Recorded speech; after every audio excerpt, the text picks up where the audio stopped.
বিশ্বাস না করে তারা সেই ধর্মটাকে, ধর্মের কথাগুলোকে যুক্তি ও বুদ্ধির আলোকে যাচাই বাছাই করে দেখেছে এগুলো সত্য কিনা, এগুলো সভ্য কিনা, সব বিরোধিতা আছে কিনা, কিংবা ঈশ্বরের বাণী হতে পারে কিনা। তারা এমন বাছবিচার করে দেখেছে কোনো ধর্মের সত্য না বা ঈশ্বরের পক্ষ থেকে আসা বাণী না। এই যে নাস্তিক, তুমি যে বাদ বিচার করলা তোমার বিবেক দ্বারা, তোমার আমি তো আগেও বললাম যে তুমি তাদের লোমের যোগ্য না, তারা বিভিন্ন ধর্ম পালন করতেছে, তাইলে তুমি যে বাদ বিচার করলা তোমার বিচারটা কতটুকু সঠিক? কারণ তুমি তো তাদের লোমের যোগ্য না, তারা মানতেছে, তারা এত বড় বড় জ্ঞানী হয়ে, আর তুমি মানতেছো না, তাহলে কারটা সঠিক? তোমারটা সঠিক না তারটা সঠিক? তুমি তো তার লোমের যোগ্য না, অবশ্যই তোমারটাই ভুল। হতেই পারে না। জি, আমি ইসলাম নিয়ে 15 বছর পড়াশোনা করে দেখেছি হাজার স্ববিরোধী কথা আছে, হাজার অসঙ্গতি আছে, নবীর কর্মের অনেক গন্ডগোল। তুমি পড়াশোনাটা করেছই নাস্তিকতার লাইনটাকে শক্ত করার জন্য। মানুষ যার উপরে মাদ্রাসায় পড়ে সে নাস্তিক হয়ে গেছে, তাহলে তো অবশ্যই এখানে সমস্যা আছে। এইখানে তুমি মাদ্রাসায় পড়ছো, তুমি নাম করছো, কিন্তু তোমার উদ্দেশ্য মাদ্রাসায় পড়া না, সেখান থেকে স্রষ্টা আছে কিনা, হ্যাঁ, নবী সত্য কিনা, তার সেটা 100% বোঝার তোমার ইচ্ছা ছিল না। তা থাকলে এবার আমরা যেভাবে বলি তুমি কি জন্য সেইভাবে জানো না, তুমি কি সেটা জানি না কি জন্য?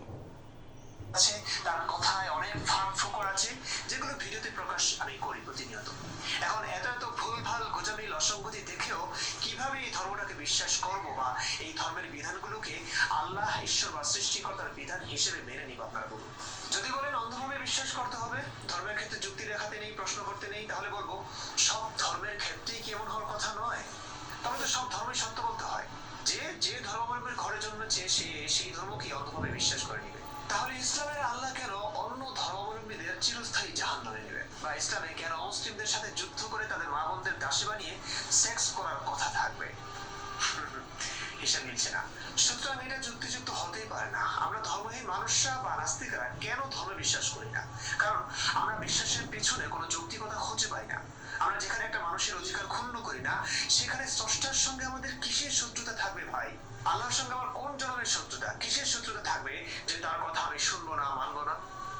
কিসের শত্রুতা? আসল ব্যাপার হলো আল্লাহ যে আছেন এটা আমাদের কাছে ক্লিয়ার না, কোনো প্রমাণ নেই।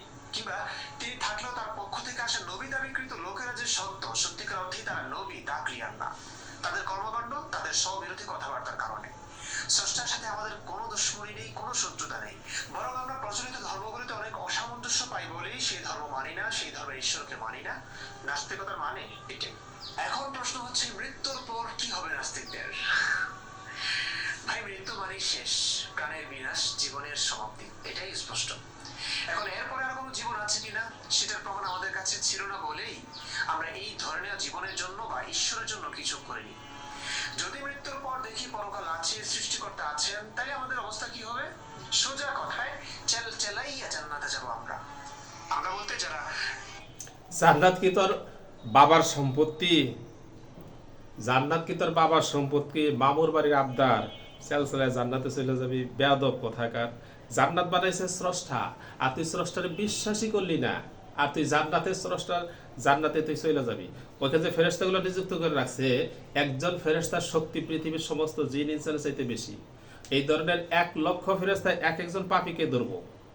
আর তোরা যে পাপ করতেছিস এটা সাধারণ পাপী যারা, তোরা যে পাপ করতেছিস এগুলার তো বিনা হিসাবে এক এক ধাক্কায় 70,000 করে জাহান্নামের মধ্যে ফেলে দিব। তুই সেলসেলে জান্নাতে যাবি, জান্নাত পাবি কই তুই? জান্নাত তো হলো জাহান্নামের ওপারে আল্লাহ তাআলা রাখছেন, পুলসিরাত পাড়ি দিয়ে যেতে হবে। পুলসিরাত আল্লাহ তাআলা দাঁড় করাবেন বহু পরে, হিসাব নিকাশ হবে, তারপরে পুলসিরাত দাঁড় করাবেন। আর তুই জান্নাতে যাবি কিভাবে? তোর তো প্রথমে এক ধাক্কায় আগে জাহান্নামে ফেলে দিব। মুরতাদ, নাস্তিক তারা। কেন? কারণ যে মেধা, যে বিবেচনা বোধ সৃষ্টিকর্তা আমাদের দিয়েছেন সেটাকে আমরা খরচ করেছি। খরচ করে কোনো ধর্মকে সত্য হিসেবে পাইনি বলেই অন্ধভাবে। এই যে কথাটা বলবো, আচ্ছা বলেন, তুই মেধা খরচ করে স্রষ্টা পাইলি না, স্রষ্টার রাসূলকে তুই বুঝতে পারলি না। আল্লাহ তাআলা তো বলবো যে এই যে কোটি কোটি, শত শত কোটি, হাজার হাজার কোটি মানুষ, এরা মেধা খরচ করে স্রষ্টাকে চিনতে পারছে, তুই চিনতে পারলি না কেন? তোর তখন কি জবাব থাকবে তুই বল? তুই যে একটা গুজাবিল এখান দিয়ে গেলি, তুই বলতেছস যে আমাদের বিবেক দিয়ে আমরা বুঝতে পারি নাই, যাই এসে দেখলি যে জান্নাত আছে, তোদেরকে পুরস্কার দিব, তুমি যেহেতু মেধা খরচ করছো। আল্লাহ তাআলা তো বলবো আরে ব্যাককল বেদাতে এরা খরচ করছে, খরচ করে সেটা আমি আছি সেটা জানতে পারলো, তুই কেন জানতে পারলি না? তোর শাস্তি দেওয়া হবে দ্বিগুণ। কোনোভাবে বিশ্বাস করেনি, সেই ব্যাককল ধর্মের কথা। বিধান মানেনি। জামাত এটা নিয়ে কোনো হিন্দুকে কোপাতে চায়নি কিংবা আল্লাহু আকবার বলে কারো গলা কাটেনি। আমাদের সাফ কথা বলবার আছে সৃষ্টিকর্তাকে, আমরা প্রমাণ পাইনি বলে মানেনি।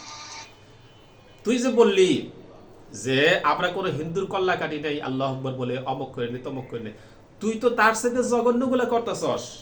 প্রতিদিন আমার রাসূলকে গালি দিতেছস, যাকে আল্লাহ তাআলা 100% রাসূল করে প্রেরণ করেছে। কোটি কোটি প্রমাণ আছে, আমি দিছি না প্রমাণগুলা? ইউটিউবের মধ্যে আবার আলোচনাগুলো দেখে।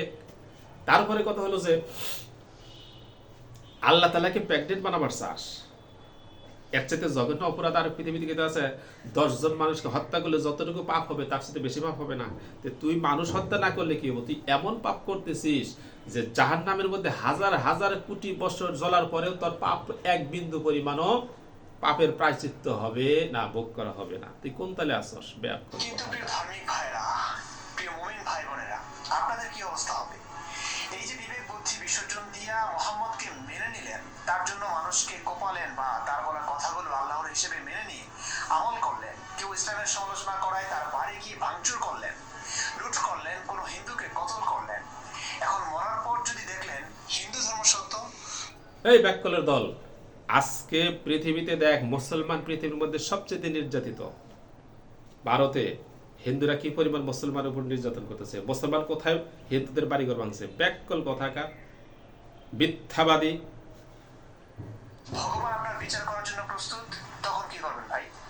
আপনার অবস্থা তখন কি হবে? বাঁচতে পারবেন? হিন্দুরা যে ভগবান বলে, আমি হিন্দুদের সাথে আলাপ করছি, তারা বলতেছে যে আপনারা যেটাকে আল্লাহ বলেন আমরা সেটাকেই ভগবান বলি। হিন্দুদের কথা এটাই। যদিও আমাদের মতে তাদেরটা আমাদের সাথে মিল নাই, কিন্তু তারা দাবি করতেছে যে আমরা যেটাকে আল্লাহ বলি তারা সেটাকেই ভগবান বলে। কাজেই তাইলে আল্লাহর ভগবান কয়জন হলো? যদিও তারা দাবি করতেছে, আমরা বলি যে না, কিন্তু তারা তো আমাদেরটাই দাবি করতেছে। তাহলে কি হলো? আমাদের আল্লাহকেই তারা ডাকতেছে, কিন্তু ভিন্ন উপায়ে ডাকতেছে। আল্লাহ পাক যেভাবে ডাকতে বলছে সেইভাবে না ডেকে অন্য উপায়ে ডাকতেছে, যার কারণে তারাই ধরা খাবে। এই সমস্ত গুজামিল মানুষ মানবো না। তুমি যে কোন পথে হাঁটতেছ সব মানুষ বুঝে। আজীবন শ্রীকৃষ্ণকে লুচ্ছা বলে গালি দিয়ে মরার পর দেখলেন শ্রীকৃষ্ণই ভগবান, তখন ধরে কই পালাবেন? সুতরাং আপনি কোন ধর্মের বর্ণের সেটা দেখার আমার দরকার নেই। যদি কেউ একজন সৃষ্টিকর্তা থেকেই থাকেন তাহলে শ্রীকৃষ্ণ যে ভগবান নয় এটা তো আমাদের কাছে প্রমাণ আছে, কোটি % প্রমাণ আছে। কাজেই সে ভগবান হবে কেমনে? স্রষ্টা তো অন্যজন। হিন্দুরা যাকে স্রষ্টা মনে করে, ভগবান মনে করে, সেই হলো স্রষ্টা। তুমি কি কও উল্টা পাল্টা এগুলা? মানবতা বিরোধী কোনো কাজ করবেন না। আপনার যে আচরণ মানুষকে কষ্ট দেয় সে আচরণ করবেন না, ব্যাস। ব্যাস এবং এটা বোঝার জন্য আপনার ধর্মগ্রন্থগুলো পড়া লাগে না। ব্যাস। আপনাকে কেউ গালি দিলে আপনি কষ্ট পান নিশ্চয়ই, তাহলে আপনিও কাউকে গালিটা দেবেন না। আপনি খুদাই কষ্ট পান, তাহলে তুই যে বললি গালি দিলে মানে কষ্ট পাই দিবেন না, তুই যে আমাদের কলিজার মধ্যে প্রতিনিয়ত আঘাত করতেছস, আমাদের কষ্ট লাগে না? এই যে তো তরে পাইলে পারে মুসলমান কত টুকরা যে করবো তার তো হিসাব থাকবো না। বেয়াদব কথাকার।